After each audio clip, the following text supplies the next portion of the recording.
पांडु का राज्य अभिषेक। धृतराष्ट्र जन्म से ही अंधे थे, अतः उनकी जगह पर पांडु को राजा बनाया गया। इससे धृतराष्ट्र को सदा अपनी नेत्रहीनता पर क्रोध आता और पांडु से द्वेष भावना होने लगती। पांडु के संपूर्ण भारतवर्ष को जीतकर कुरु राज्य की सीमाओं का यवनों के देश तक का विस्तार कर दिया। एक बार राजा पांडु अपनी दोनों पत्नियों कुंती तथा माद्री के साथ आखेट के लिए वन में गए। वहां उन्हें एक मृग का मैथुन रथ जोड़ा दृष्टिगत हुआ। पांडु ने तत्काल अपने बाण से उस मृग को घायल कर दिया। मरते हुए मृग रूपी धारी निर्दोष ऋषि ने पांडु को श्राप दिया, राजन, तुम्हारे समान क्रूर पुरुष इस संसार में कोई भी नहीं होगा। तूने मुझे मैथुन के समय बाण मारा है, अतः जब कभी भी तू मैथुन रथ होगा तेरी मृत्यु हो जाएगी। इस श्राप से पांडु अत्यंत दुखी हुए और अपनी रानियों से बोले, हे देवियों, अब मैं अपनी समस्त वासनाओं का त्याग करके इस वन में ही रहूंगा। तुम लोग हस्तिनापुर लौट जाओ। उनके वचनों को सुनकर दोनों रानियों ने दुखी होकर कहा, नाथ, हम आपके बिना क्षण भी जीवित नहीं रह सकती। आप हमें भी वन में अपने साथ रखने की कृपा कीजिए।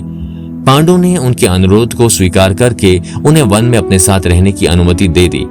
इसी दौरान राजा पांडु ने अमावस्या के दिन ऋषि मुनियों को ब्रह्मा जी के दर्शनों के लिए जाते हुए देखा।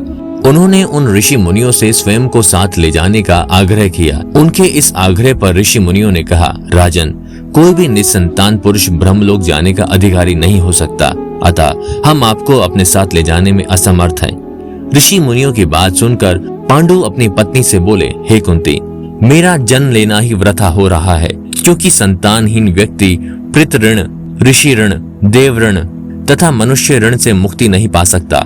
क्या तुम पुत्र प्राप्ति के लिए मेरी सहायता कर सकती हो? कुंती बोली, हे आर्यपुत्र, दुर्वासा ऋषि ने मुझे ऐसा मंत्र प्रदान किया है जिससे मैं किसी भी देवता का आह्वान करके मनोवंचित वस्तु प्राप्त कर सकती हूँ। आप आज्ञा करें, मैं किस देवता को बुलाऊं?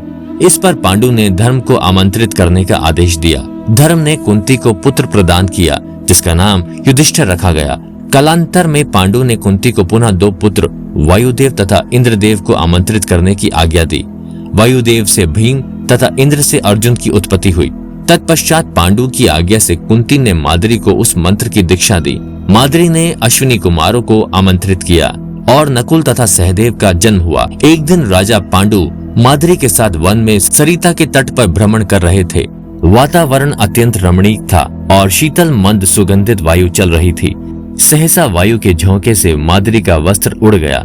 इससे पांडु का मन चंचल हो उठा और वह मैथुन में प्रवृत्त हुए ही थे कि शापक्ष उनकी मृत्यु हो गई। माद्री उनके साथ सती हो गई, किंतु पुत्रों के पालन पोषण के लिए कुंती हस्तिनापुर लौट आई। वहां रहने वाले ऋषि मुनि पांडु को राजमहल छोड़कर आ गए। ऋषि मुनि तथा कुंती के कहने पर सभी ने पांडु को पांडु का पुत्र मान लिया और उनका स्वागत किया।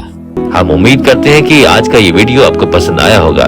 यदि आपको आज का ये वीडियो पसंद आया है तो इसे लाइक करें, शेयर करें और सब्सक्राइब भी करें। जल्द मिलेंगे एक नई वीडियो के साथ। तब तक अपना ध्यान रखिए, स्वस्थ रहिए। धन्यवाद।